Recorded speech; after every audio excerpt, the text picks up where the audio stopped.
Apa jadinya jika seorang pria justru merasa lebih dimengerti oleh orang lain dibanding pasangan hidupnya sendiri? Apakah itu bentuk pengkhianatan atau hanya jeritan sunyi dari hati yang terlalu lama tidak dipedulikan? Assalamualaikum warahmatullahi wabarakatuh. Halo semuanya, semoga kalian dalam keadaan sehat dan diberkahi dalam setiap langkah. Hari ini kita akan mulai sebuah kisah yang menyentuh ranah terdalam hubungan manusia tentang cinta, tanggung jawab, dan kesepian yang diam-diam bisa mengikis segalanya. Kisah yang barangkali terasa dekat atau justru membuat kita merenung, sudahkah kita benar-benar hadir untuk orang yang kita cintai? Malam baru saja turun di sebuah kawasan perumahan sederhana di kota Purwokerto. Lampu-lampu jalan mulai menyala, memantulkan cahaya ke jalanan basah sisa hujan sore tadi. Di rumah bernomor 27, tinggal sepasang suami istri muda, Damar dan Kirana. Bersama ibu dari Kirana yang sudah menjanda sejak 3 tahun lalu, Bu Sekar. Damar, 33 tahun, adalah pria pendiam yang bekerja sebagai ilustrator freelance. Ia lebih banyak menghabiskan waktu di rumah, menyendiri di ruang kerjanya, menggambar dunia yang lebih tenang dari kenyataan. Sementara Kirana, seorang perawat di rumah sakit swasta, hidup dalam ritme sibuk penuh tuntutan dan jadwal tak menentu. Mereka telah menikah hampir 4 tahun, namun hingga kini belum dikaruniai anak. Bu Sekar, wanita 52 tahun, tampak awet muda dan berwibawa. Setelah suaminya meninggal karena komplikasi jantung, ia memilih tinggal bersama Kirana, putri satu-satunya, untuk mengisi kekosongan hari-harinya. Ia tak banyak bicara, tapi senyumnya selalu ada di waktu yang tepat, menenangkan, meneduhkan, dan entah bagaimana, terasa lebih hangat dibanding sapaan istrinya sendiri. Awalnya kehidupan mereka berjalan biasa saja, namun sejak 6 bulan terakhir, ada yang berubah. Kirana makin sering lembur, pulang larut malam, pergi sebelum matahari terbit. Meja makan yang dulu dipenuhi tawa kini hanya menyisakan 2 cangkir teh, 2 pasang mata yang saling menyapa dengan sopan, tapi asing, milik Damar dan Bu Sekar. Malam itu, hujan turun rintik-rintik. Damar duduk sendiri di ruang tengah, laptop menyala di hadapannya, tapi tak satu pun ide mengalir. Tangannya memegang cangkir kopi yang sudah dingin. Ponselnya berbunyi, sebuah pesan dari Kirana. "Sayang, aku dapat shift malam lagi, jangan tunggu, ya, istirahat duluan." Tak ada balasan dari Damar. Hanya tatapan kosong ke layar ponsel sebelum ia meletakkannya kembali ke meja. Langkah pelan terdengar dari dapur. Bu Sekar muncul, membawa 2 gelas teh jahe hangat. "Kirana belum pulang lagi ya?" tanyanya lembut. Damar mengangguk singkat. "Shift malam lagi, Bu." Ada jeda panjang. Hanya suara hujan di atap yang mengisi kesunyian. Bu Sekar meletakkan 1 cangkir di depan menantunya. "Kamu baik-baik saja, Damar?" tanyanya, menatap mata laki-laki itu dengan sorot yang dalam. Pertanyaan sederhana, tapi justru membuat dada Damar terasa sesak. Tak ada yang pernah benar-benar bertanya padanya seperti itu belakangan ini. "Saya cuma kangen," jawab Damar lirih. "Dulu, tiap malam selalu ada waktu ngobrol. Sekarang rasanya kayak tinggal sendiri di rumah ini." Bu Sekar tak langsung membalas. Ia hanya duduk perlahan di kursi seberang Damar, menatap pria yang kini tampak lebih seperti anak hilang yang kelelahan daripada seorang suami. "Kirana bekerja keras, tapi kamu juga manusia, Mar. Jangan biasakan diam saat hatimu mulai berteriak." Damar mengangguk pelan, tapi hatinya justru semakin bising, karena yang ia rindukan bukan hanya Kirana. Ia juga mulai sadar bahwa kehadiran Bu Sekar, pelan-pelan, justru membuat sunyinya terasa lebih bisa ditanggung. Dan malam itu, meski mereka hanya duduk berdua di ruang tengah tanpa kata-kata, ada sesuatu yang berubah. Bukan karena mereka menginginkannya, tapi karena kesepian tak pernah mengetuk pintu. Ia menyelinap, diam-diam, lalu tumbuh. Di antara 2 hati yang tak pernah berniat saling mendekat. Waktu memiliki cara sendiri untuk mengaburkan batas. Apa yang dulu terasa hitam dan putih, perlahan berubah menjadi abu-abu. Dan ketika hati yang kesepian saling bersentuhan, maka pertanyaan tentang benar dan salah menjadi tak lagi mudah dijawab. 3 minggu berlalu sejak malam hujan itu. Tidak ada yang berubah secara mencolok di rumah itu. Kirana masih tenggelam dalam ritme kerja yang padat, pulang larut malam, pergi sebelum subuh. Damar masih dengan dunia ilustrasinya, duduk berjam-jam di depan layar tanpa banyak bicara. Dan Bu Sekar tetap menjadi penyeimbang sunyi di antara mereka. Tapi di balik kesan tenang itu, ada sesuatu yang perlahan tumbuh. Sesuatu yang tak mereka rencanakan, namun sulit dihentikan. Suatu sore, Kirana pulang lebih awal dari biasanya. Wajahnya lelah, tapi matanya sedikit berbinar melihat Damar sedang duduk di teras bersama Bu Sekar. Mereka tampak berbicara, tentang apa, ia tak tahu, tapi senyuman di wajah suaminya terasa asing baginya. Bukan karena ia cemburu, tapi karena sudah lama ia tidak melihat senyum itu ditujukan kepadanya. Kirana masuk ke rumah dan langsung ke kamar. Ia tak ingin mengganggu, tapi dari balik jendela, Damar memperhatikan gerak-geriknya. Ada perasaan bersalah yang tiba-tiba muncul, meski tak ada yang salah secara nyata. Malamnya, ketika Kirana sudah tertidur karena kelelahan, Damar duduk di ruang kerja. Ia mencoba menyibukkan diri, tapi pikirannya terus melayang ke arah yang sama. Perhatian Bu Sekar, tatapan lembutnya, suara tenangnya. Entah sejak kapan semua itu menjadi sesuatu yang ia tunggu-tunggu. Pernah suatu malam, ketika listrik mati karena hujan deras, Damar dan Bu Sekar duduk berdua di ruang tengah hanya ditemani cahaya lilin. Mereka bercerita tentang masa muda, tentang kehilangan, bahkan tentang kesendirian yang tidak pernah benar-benar hilang. Kadang aku merasa seperti bayangan di rumah ini, ucap Damar saat itu. Ada, tapi tak benar-benar dilihat. Bu Sekar tak menjawab. Ia hanya menggenggam tangan menantunya. Erat, tapi tak berlebihan. Dan malam itu, genggaman itu terasa seperti pelampung bagi Damar yang nyaris tenggelam dalam heningnya rumah tangga yang ia jalani. Kini, hubungan mereka tidak lagi sebatas ibu mertua dan menantu. Bukan pula hubungan gelap penuh gairah. Ini lebih seperti persimpangan, tempat dua orang yang sama-sama kelelahan berhenti untuk berteduh. Tapi semakin sering mereka bertemu di titik itu, semakin sulit untuk kembali ke jalur masing-masing. Pagi itu, Kirana terburu-buru hendak berangkat kerja. Ia sempat mencium pipi Damar dan berkata, "Pelan, doain aku kuat hari ini. Ya, pasien lagi banyak banget." Damar hanya mengangguk, tersenyum sebisa mungkin. Tapi di dalam dirinya, ada benturan hebat. Ia mencintai istrinya. Atau setidaknya, ia masih ingin percaya bahwa ia mencintainya. Tapi rasa nyaman yang ia temukan pada Bu Sekar mulai terasa seperti kebutuhan. Siang itu, Damar demam. Tubuhnya menggigil dan kepalanya berat. Bu Sekar yang pertama menyadarinya. Ia merawat Damar seperti seorang ibu merawat anak kandungnya. Mengompres, membuatkan bubur, bahkan duduk di samping ranjang sambil membacakan doa pelan-pelan. "Saya bisa sendiri, Bu," ucap Damar, pelan tapi tak sungguh-sungguh menolak. "Kadang kamu terlalu terbiasa sendiri sampai lupa rasanya dijaga," balas Bu Sekar sambil mengelus rambutnya. Kalimat itu menghantam Damar seperti palu godam. Ia menutup mata, tapi hatinya justru semakin terbuka. Ia ingin menolak, tapi tak sanggup. Karena dalam sentuhan itu, ia merasa dilihat, dikenali, diterima. Saat Kirana pulang malam itu, Damar sudah tidur, atau setidaknya pura-pura tidur. Ia mendengar istrinya mengganti baju, mencium keningnya singkat, lalu rebah di sisi ranjang dengan napas lelah. Dan di tengah gelap kamar itu, Damar membuka matanya. Menatap langit-langit, tapi pikirannya entah di mana. Dalam diam, ia tahu satu hal. Ia sedang berada di ambang sesuatu yang tidak bisa ia tarik kembali. Malam tidak pernah sepenuhnya gelap. Selalu ada cahaya kecil yang menyelinap dari sela-sela, entah dari lampu jalan, dari rembulan, atau dari hati yang tak bisa tidur karena dihantui perasaan yang tak pernah selesai. Dan malam itu, segalanya berubah. Damar sudah berhari-hari merasa resah. Ia tak lagi bisa membedakan antara kebutuhan dan keterikatan, antara kasih dan pelarian. Ia tahu dirinya berdiri di antara dua dunia, satu yang ia bangun bersama Kirana, dan satu lagi yang ia temukan tanpa sengaja bersama Bu Sekar. Sore itu, Kirana kembali mengabari bahwa ia harus lembur. Suaranya di telepon terdengar lelah, tergesa, tapi tetap hangat.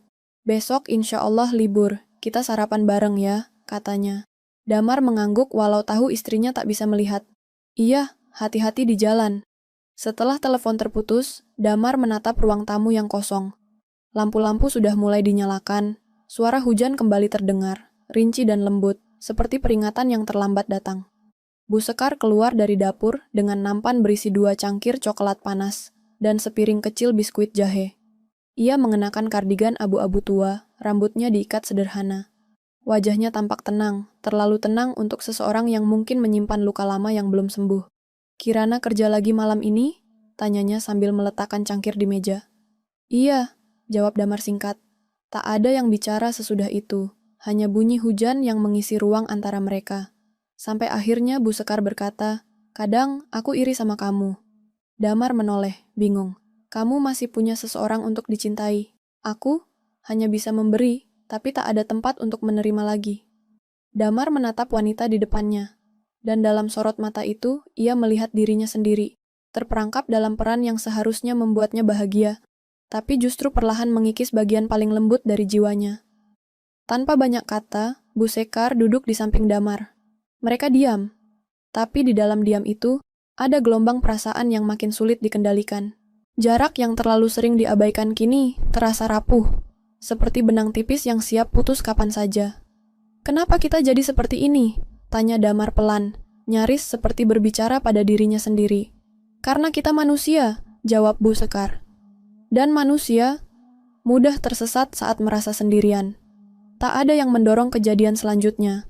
Tidak ada kalimat mesra, tidak ada godaan. Hanya dua tubuh yang perlahan mendekat karena keheningan yang terlalu lama dibiarkan tumbuh." Damar menyentuh tangan Bu Sekar. Ringan, tapi tak ada penolakan. "Bu," ucap Damar pelan. "Sss." Bu Sekar meletakkan telunjuknya di bibirnya sendiri.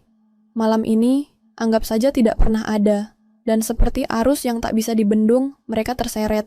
Dalam pelukan yang tak semestinya, dalam ciuman yang seharusnya tak pernah terjadi. Dalam keintiman yang terbangun bukan karena cinta, tapi karena luka yang sama. Waktu seolah melambat, Damar tak lagi berpikir. Ia hanya merasa hangat, merasa dilihat, merasa hidup. Ketika mereka akhirnya berbaring dalam diam, hanya suara hujan yang menemani. Nafas mereka teratur, tapi isi hati mereka porak-poranda. Beberapa jam kemudian, suara pintu depan berderit pelan. Kirana pulang lebih cepat. Ia lelah, tapi bahagia. Akhirnya bisa kembali ke rumah sebelum fajar menyingsing. Ia meletakkan tas kerjanya, berjalan pelan ke kamar. Namun, langkahnya terhenti ketika ia mendengar suara lirih dari arah ruang tengah. Ia menyipitkan mata. Di bawah cahaya temaram lampu gantung, ia melihat dua sosok yang tertidur di sofa. Damar dan ibunya, berpelukan. Kirana berdiri membeku. Napasnya tercekat, mulutnya terbuka tapi tak bersuara. Ia tak tahu apakah harus menangis, berteriak, atau berpura-pura tak melihat. Beberapa detik berlalu, lalu ia berbalik. Pelan, tak mengeluarkan suara, ia melangkah menuju kamar tanpa membangunkan siapapun. Malam itu, Kirana tidur sendiri, tapi tidak dengan damai. Air matanya turun satu persatu, membasahi bantal. Ia tak tahu lebih sakit mana, dikhianati oleh suami, atau dikhianati oleh ibu kandungnya sendiri. Di ruang tengah, Damar terbangun. Ia menoleh ke arah Bu Sekar yang masih tertidur di lengannya. Tapi entah kenapa, malam itu tak lagi terasa hangat, hanya dingin. Sangat dingin. Pagi itu, matahari tampak malu-malu menembus selatirai rumah kecil di sudut kota itu. Hangat, tapi tidak cukup untuk mengusir dingin yang menggumpal di dalam hati. Damar duduk sendirian di meja makan. Secangkir kopi yang mulai dingin dibiarkan tak tersentuh. Wajahnya kosong, matanya sembab karena malam tanpa tidur. Sejak terbangun dan menyadari Kirana sudah kembali, ia tahu, waktunya berpura-pura sudah habis. Bu Sekar muncul dari dapur, mengenakan baju rumah biasa, mencoba tampil seperti biasanya. Tapi sorot matanya gugup. Sesekali ia mencuri pandang ke arah Damar, seperti ingin berkata sesuatu, namun urung. Ia tahu mereka kini berdiri di ujung tebing yang sama, dan satu langkah salah bisa menjatuhkan segalanya. Kirana keluar dari kamar mengenakan seragam kerja, wajahnya dingin dan tak bersuara. Ia hanya menatap keduanya sesaat, lalu berjalan melewati meja makan tanpa menyentuh sarapan. "Kirana," panggil Damar akhirnya, nyaris berbisik. Istrinya berhenti, tapi tak menoleh. "Kita bisa bicara?" lanjutnya. Kirana berdiri membelakanginya, punggungnya tegak tapi napasnya berat. "Saya nggak punya banyak waktu," katanya. "Kalau mau bicara, singkat aja." Damar bangkit dari kursinya. Ia tahu penjelasan apapun tidak akan cukup. Ia bahkan tidak tahu harus mulai dari mana. Tapi ia juga sadar, diam bukan lagi pilihan. "Aku salah," katanya lirih. "Terlalu jauh, terlalu bodoh." Kirana hanya tertawa pendek, sinis. "Kamu pikir itu yang aku butuh dengar? Pengakuan?" Bu Sekar menunduk dalam-dalam, lalu berdiri. "Kirana, ibu juga." "Jangan, Bu." Suara Kirana naik, tangannya bergetar, menahan amarah yang nyaris meledak. "Jangan panggil aku dengan suara itu, bukan sekarang." Air mata tergenang di mata Bu Sekar, tapi ia tahu ia pantas mendapatkannya. Ia ingin meminta maaf, menjelaskan bahwa semua ini bukan karena ia ingin merebut, tapi karena terlalu lama hidup sebagai seseorang yang tak lagi dipeluk, tak lagi dibutuhkan. Namun Kirana sudah melangkah pergi. Ia keluar rumah dengan langkah cepat. Tak ingin mendengar, tak ingin tahu. Tapi dalam hatinya, segalanya sudah retak dan tak bisa dikembalikan utuh. Hari-hari setelah itu berjalan lambat, seperti waktu yang enggan bergerak. Kirana memilih tinggal di rumah dinas rumah sakit sementara waktu. Ia tak mengangkat telepon, tak membalas pesan. Ia butuh jarak, butuh napas. Damar dan Bu Sekar, untuk pertama kalinya sejak peristiwa itu, benar-benar berpisah ruang dan hati. Mereka nyaris tak bicara, hanya saling menyapa seperlunya. Hubungan yang sebelumnya penuh kebingungan kini, tinggal kehampaan yang membekas. Suatu sore, Damar memberanikan diri menulis surat untuk Kirana. Bukan surat permintaan maaf biasa, tapi semacam pengakuan. Bukan hanya tentang perbuatannya, tapi tentang rasa sepi yang selama ini tak pernah ia suarakan. Ia menulis, "Aku tidak minta dimaafkan, mungkin aku tidak pantas. Tapi aku ingin kamu tahu, aku jatuh bukan karena aku ingin. Aku lelah, Kirana. Aku rindu kamu. Tapi aku juga terlalu pengecut untuk bicara saat semua masih bisa diselamatkan. Maaf karena tak sabar menunggumu pulang. Maaf karena memilih pelarian alih-alih bertahan. Maaf karena menyakiti kamu dengan cara paling menyakitkan." Surat itu ia titipkan pada rekan Kirana di rumah sakit. Ia tidak tahu apakah istrinya akan membacanya. Tapi ia tak berharap banyak. Sebab beberapa luka memang tak bisa disembuhkan dengan kata. 1 minggu kemudian, Kirana pulang. Ia tidak membawa koper.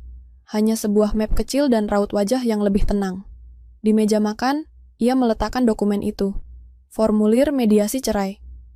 "Aku enggak mau hidup dalam rumah yang dipenuhi rahasia, dan aku enggak bisa terus pura-pura." Suaranya datar. "Kita bisa urus ini baik-baik, enggak perlu drama." Damar tidak menangis, ia hanya menatap kertas itu lama. Dalam hatinya, ada rasa hancur, tapi juga kelegaan. Mungkin ini yang seharusnya terjadi. Bu Sekar tidak keluar kamar hari itu. Ia hanya mendengar percakapan dari balik pintu. Air matanya menetes, bukan karena keputusan Kirana, tapi karena ia sadar, ia telah kehilangan keduanya. Beberapa bulan berlalu, rumah itu kini kosong, hanya Bu Sekar yang tinggal. Ia kembali hidup sendiri seperti dulu. Damar pindah ke kota lain, memulai hidup baru. Kirana pun pindah ke rumah kontrakan kecil, menyibukkan diri dengan pasien dan lembur yang terus datang. Namun, tak satu pun dari mereka benar-benar utuh lagi. Karena pengkhianatan tak hanya merusak hubungan, ia merusak keyakinan. Merusak pandangan tentang siapa yang bisa dipercaya. Merusak diri sendiri dari dalam. Pelan-pelan, tapi pasti. Dan begitulah akhir cerita ini. Bukan dengan kematian, bukan dengan permusuhan, tapi dengan kehilangan yang tidak pernah benar-benar bisa dijelaskan. Karena dalam hidup, tidak semua luka bisa diobati, tidak semua maaf bisa memperbaiki, dan tidak semua yang retak bisa kembali seperti semula.